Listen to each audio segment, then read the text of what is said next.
Ito yung ganapan kagabi. Kasama ko si Master Pariunyo. So ayan, nag-iipon muna kami ng pamain. Dahil wala tayong lambat at may buwan, maghahanap tayo ng pusit para yun ang gawin natin pamain sa ating kitang-kitang. So ayan, nag-start tayo pagkagat ng dilim.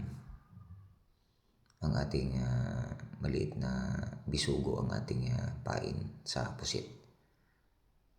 Ating manual fishing. So ayan ang ating kaganapan sa kagabi. Kahit malalaki yung alon, ipinilit nating maghanap buhay para sa ekonomiya.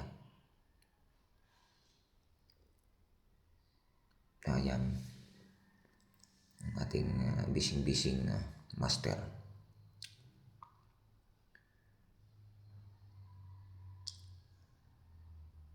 Ang ating unang huli ay yung pagi. Ayan yung dali ni Pariunyo.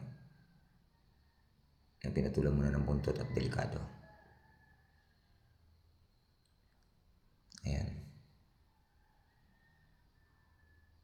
Habang busy din siya, ako din ay tumutulong humanap ng pusit para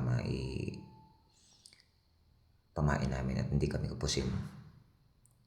Meron din tayong nakuha mga 2 kilos na pusit.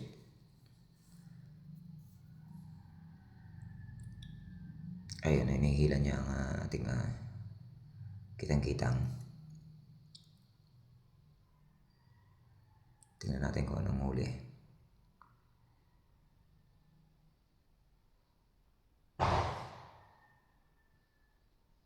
So ayan, puti. Ang tawag sa amin ay puti. Yan ay yung maliliit na barakuda. And mostly yung matalim, very sharp yung kanyang ipin. Kaya delikado sa ating nylon, fishing nylon. Kasi pag tinamaan nyo ng matatalas niyang ipin at putol yan, sayang.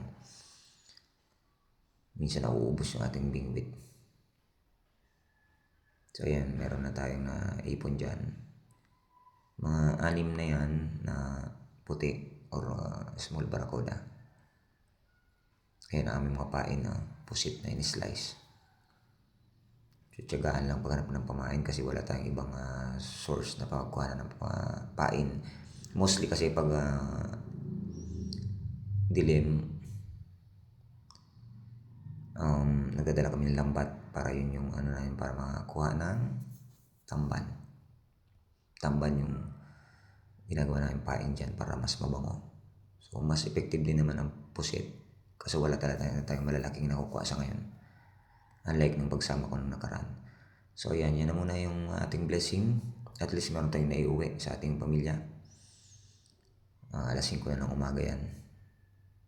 Tadao na po tayo at medyo malaki pa yung alon. Thank you for watching and have a blessed day everyone.